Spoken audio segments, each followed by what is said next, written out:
제8장 궁핍한 나날들 1848년 9월 20일 오후 루이자 프렛과 딸들은 브리검령의 우마차 부대와 함께 솔트레이크밸리에 도착했다.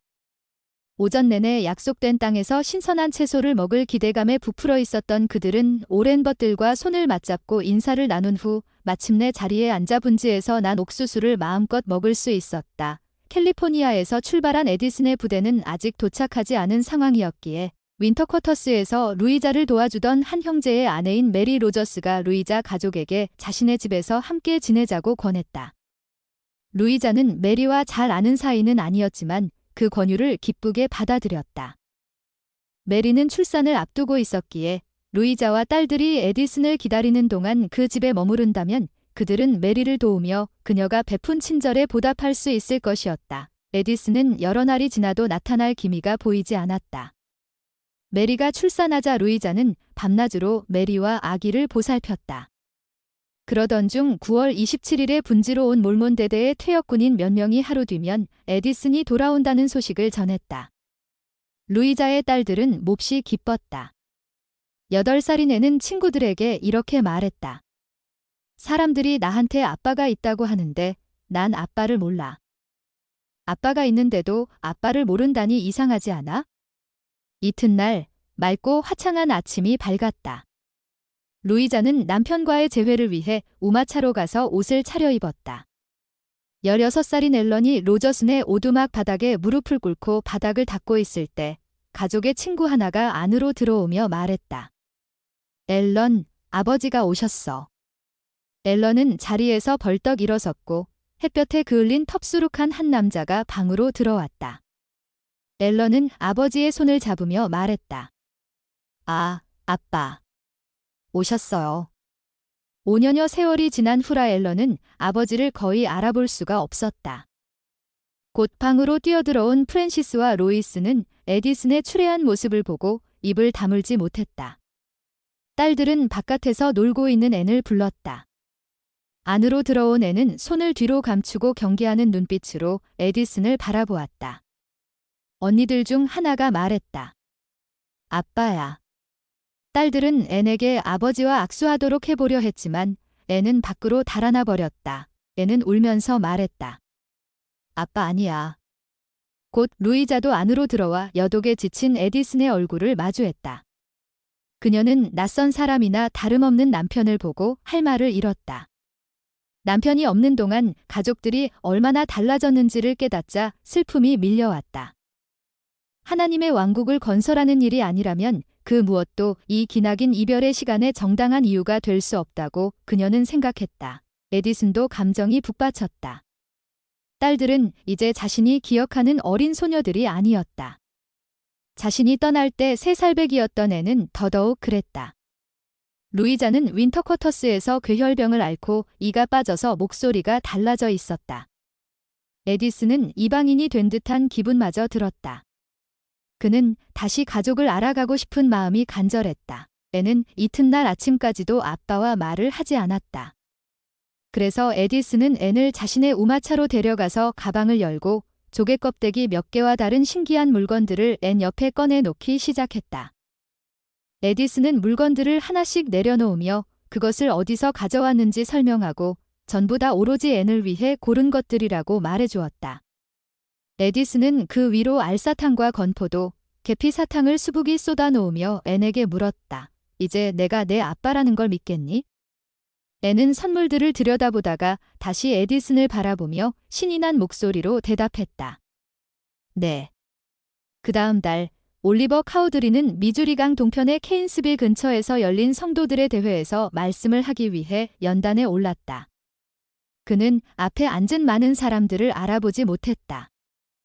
교회는 10년 전에 그가 떠난 이후로 놀랍도록 성장해 있었다. 그의 매부인 피니아스 영은 이 대회에 참석한 성도 중 그가 아는 몇 안 되는 사람 중 하나였다. 올리버가 미주리강 유역 정착지들에 머무는 성도들과 만나게 된 데는 피니아스의 결의가 한몫을 했다. 그리고 올리버도 데이비드 휘트머의 새로운 교회에는 합당한 권세가 없다는 결론을 내린 터였다. 신권은 예수 그리스도 후기 성도 교회에 있었다. 연단 위 올리버 가까이에는 케인스빌을 감리하는 사도인 올슨 하이드가 앉았다. 거의 14년 전에 올슨을 후기의 첫 번째 사도 중 한 명으로 성임한 사람이 올리버였다. 올슨도 올리버처럼 미주리에서 교회를 떠났지만 얼마 안 가서 교회로 돌아와 조셉 스미스를 직접 만나 화해했었다. 올리버는 생각을 정리한 뒤 성도들에게 말씀을 전했다. 제 이름은 카우드리, 올리버 카우드리입니다. 선지자가 하나님의 은사와 권능으로 몰몬경을 번역해서 구술할 때 저는 몇 쪽을 제외한 나머지 모두를 제 자신의 펜으로 직접 받아 적었습니다. 그는 몰몬경이 참되며 그 책에는 구원의 원리가 들어있다고 간증했다. 몰몬경의 빛을 따라 걷고 그 가르침에 순종하면 여러분은 하나님의 영원한 왕국에서 구원받게 될 것입니다. 그는 이어서 신권의 회복과 조셉 스미스가 선지자로 부름을 받은 것에 대해 이야기했다. 그리고 이렇게 간증했다. 저희는 많은 이에게 이 거룩한 신권을 부여했으며 그렇게 부여한 신권은 하나님께서 직접 주신 것만큼 훌륭하고 정당합니다. 올리버는 성도들에게 말씀을 전하면서 자신도 다시 삶에서 신권의 축복을 누리기를 열망했다. 자신이 한때 교회에서 지녔던 것과 똑같은 권세의 직책을 받지 못하리라는 것을 알았지만 그런 건 아무런 상관이 없었다. 그는 다시 칭례를 받고 예수 그리스도 교회의 겸손한 회원으로 환영받고 싶었다. 대회가 끝나고 2주 뒤에 올리버는 케인스빌의 통나무 회당에서 교회의 지도자들을 만났다. 그는 자신의 상황을 인정했다. 저는 오랜 시간 동안 여러분과 떨어져 있었습니다. 이제는 돌아오고 싶습니다. 그는 침례가 하나님 왕국으로 들어가는 관문임을 알았고 그 관문으로 들어가고 싶었다. 올리버가 말했다. 저는 명예롭게 돌아올 수 있을 것 같습니다. 그러나 몇몇은 올리버의 진정성에 의문을 표했다. 올리버는 그들에게 말했다. 제가 돌아와서 침례의 관문을 통해 회원이 되고자 겸허히 간청하는 것이 모든 것을 말해준다고 생각합니다. 저는 이 권세에 순종합니다. 올슨 하이드는 형제들에게 이 결정에 대한 지지를 물었다. 올리버 형제를 침례를 통해 받아들이고 지난 모든 일은 잊어버릴 것을 정식으로 제안합니다. 사도들은 만장일치로 올리버를 위해 손을 들었다. 일주일 뒤에 올슨은 올리버에게 침례를 주고 그가 교회로 돌아온 것을 환영했다. 한편 전 세계 곳곳의 도시와 마을들의 캘리포니아의 황금에 대한 소문이 들불처럼 번졌다. 이 소문에 미혹된 사람들은 손쉽게 부를 얻을 수 있으리라는 기대로 집과 일터와 가족을 떠났다. 1848년 가을에는 수천 명이 그중 상당수가 젊은 남자들이었음 일확천금을 꿈꾸며 캘리포니아 해안으로 몰려들었다. 브리검 영은 궁핍한 성도들이 황금의 유혹을 받게 될 것을 알고 솔트레이크 시티에 돌아온 직후 성도들에게 이 문제를 언급했다. 우리가 샌프란시스코로 가서 금덩이를 캐낸다면 그것은 우리를 파멸시킬 것입니다. 그는 성도들에게 주님께서 주신 땅에 남아야 한다고 강조했다. 무슨 이유에서든지 이 솔트레이크 밸리를 떠나는 것에 대해 이야기하는 것은 제 눈에 식초를 붓는 것과 같습니다.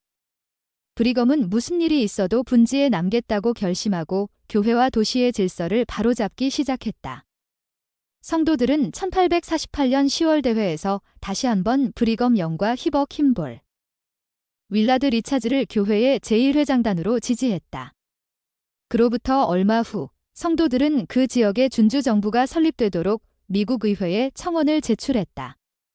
한편 브리검은 도시 운영을 위해 50인 평의회를 재소집했다. 미국은 최근에 일어난 멕시코와의 전쟁을 종결하는 조약의 일부로 멕시코 북부의 영토를 획득한 상태였다. 곧 정착민들과 정치인들은 이 땅에 새로운 준주와 주를 설립하려는 계획에 혈안이 되었다. 그 지역의 원주민이나 이미 그곳에 거주하고 있던 멕시코인들의 상황은 뒷전이었다. 브리검과 교회의 지도자들은 성도들이 자주적으로 스스로를 다스릴 자유를 얻도록 그레이트 베이슨의 준주를 조직하고자 했다. 그러나 준주를 설립하는 데는 위험이 따랐다. 주에서는 지도자를 선출할 권리가 시민들에게 부여되지만 준주에서는 그곳 정부의 요직 중 일부를 미국 대통령이 임명하도록 되어 있었다. 만일 대통령이 교회에 적대적인 인사들을 지명한다면 성도들은 더 큰 박해를 겪게 될 수도 있었다. 50인 평의회는 그해 겨울에 정기적으로 모여서 성도들의 필요사항을 논의하고 의회에 전달할 청원의 초안을 작성했다. 그들은 그레이트 베이슨의 대부분과 남부 캘리포니아 해안의 일부를 포함하는 지역을 준주로 제안했다.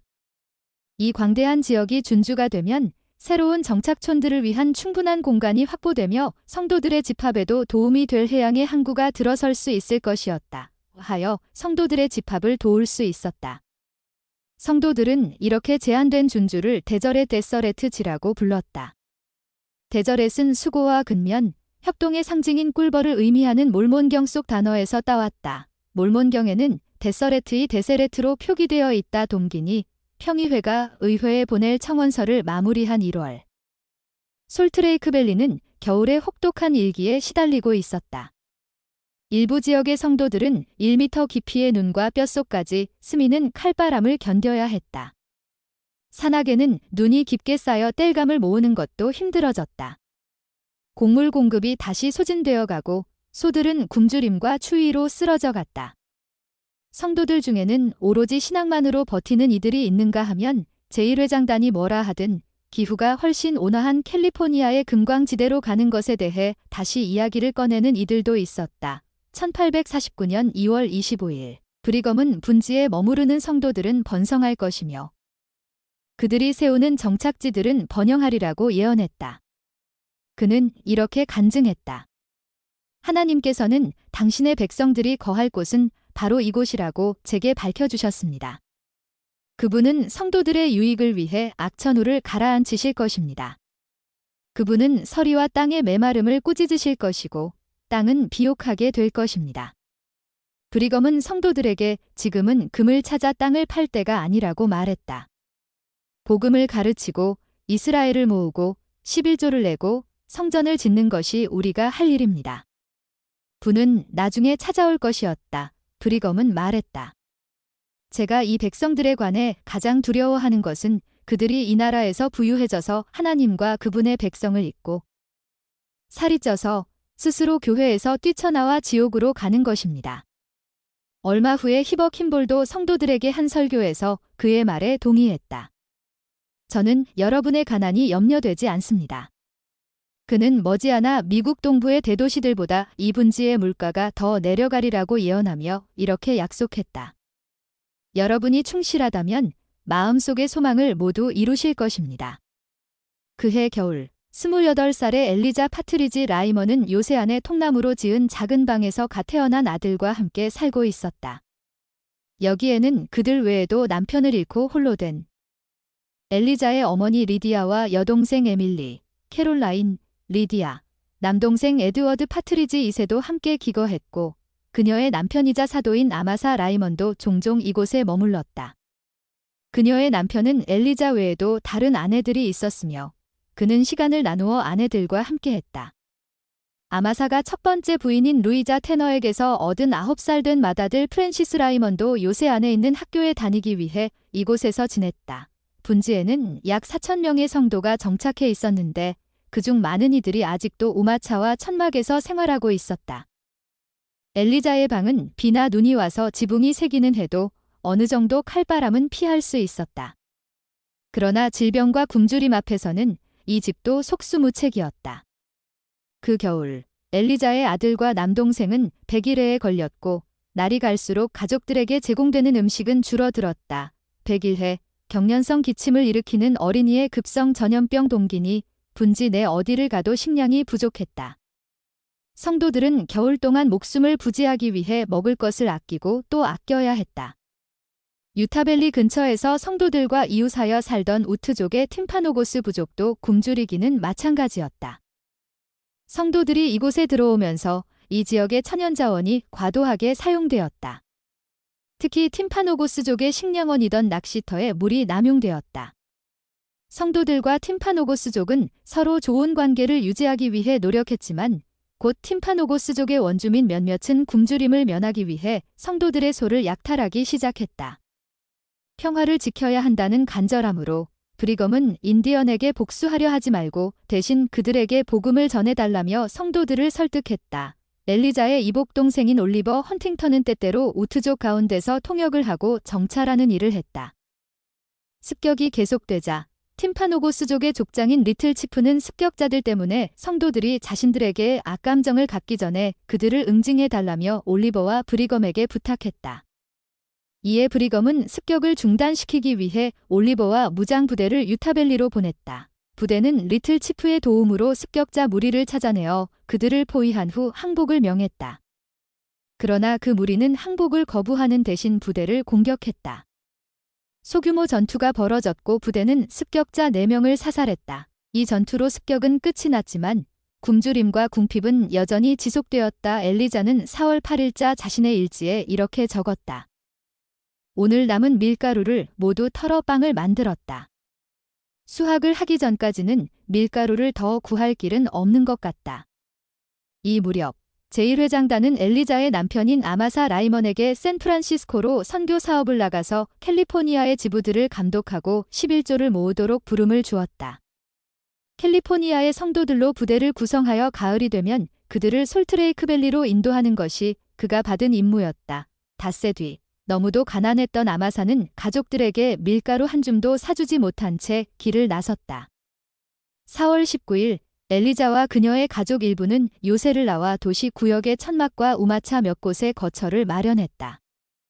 엘리자는 초의 심지를 만들어 팔아서 옥수수와 끼니거리를 마련하여 라이먼의 대가족과 나누었다. 다른 사람들도 그녀를 도와주었다. 엘리자의 동생이자 브리검 영의 아내인 에밀리는 언니 집에 빵이 떨어졌다는 소식을 남편에게 전한 뒤 밀가루 7kg를 갖다 주었다. 4월 25일에는 제인 매닝 제임스가 자기 집에 있던 밀가루 2kg 중 절반을 덜어서 엘리자에게 가져왔다.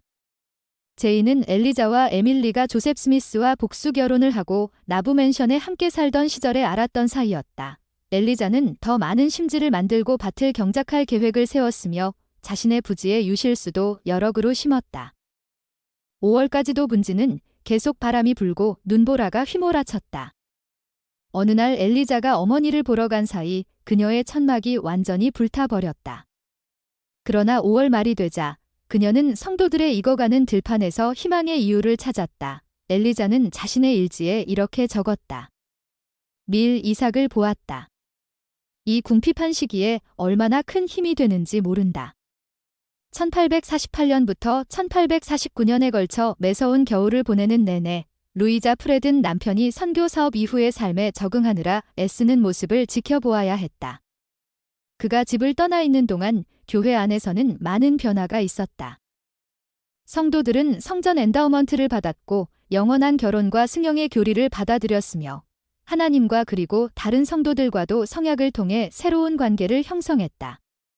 성도들 가운데 은밀히 시행되고 있는 복수 결혼도 에디슨에게는 낯설기만 했다. 때로 에디슨은 새롭게 밝혀진 원리들에 관하여 루이자와 의견이 갈리기도 했다. 루이자에게 익숙한 것들이 에디슨에게는 이상해 보였던 것이다.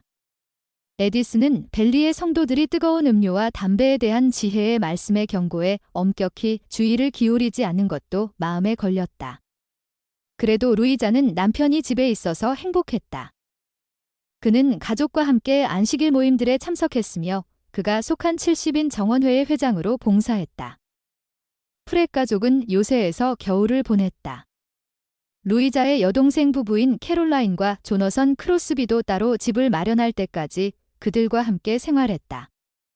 에디슨은 일을 해서 가족을 부양했고 예비 선교사들에게 타히티어를 가르쳤다. 봄이 되자 제1회장단과 12사도 정원회는 에디슨과 그 가족에게 다른 11명의 선교사 및 6가족과 함께 태평양 제도로 가라는 부름을 주었다.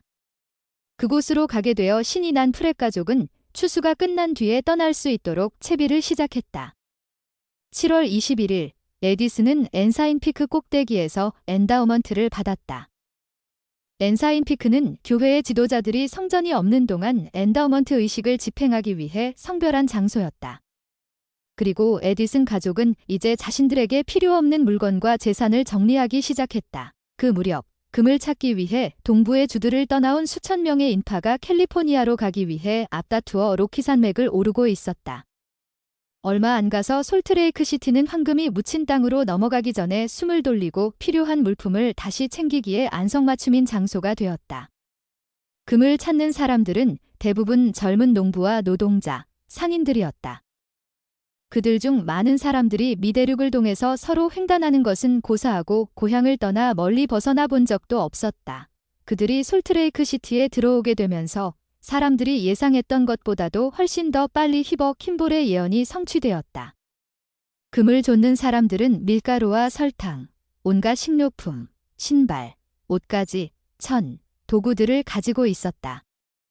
황금을 찾는 사람들 중 다수가 신선한 채소, 더 가벼운 우마차, 짐을 나를 동물들이 절실했기 때문에 그들은 물물 교환을 위해 요새에서 길을 멈췄다.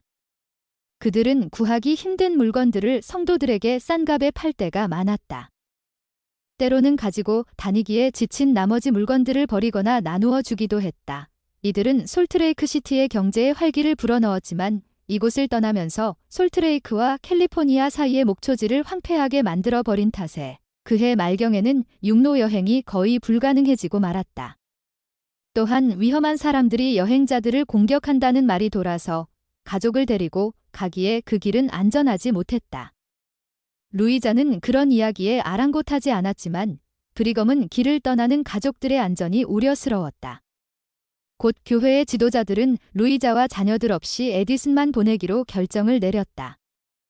에디슨의 가족들은 가슴이 찢어지는 듯 했다. 프랜시스가 우겼다.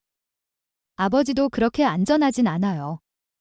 강도들은 가족과 함께 가는 사람보다는 혼자 가는 사람을 공격해서 소나 말을 빼앗으려 할 거예요. 루이자는 얘야, 안타깝지만 넌 강도들을 잘 모른단다. 라고 딸을 다독였다. 루이자는 복음은 희생을 필요로 함을 알았다.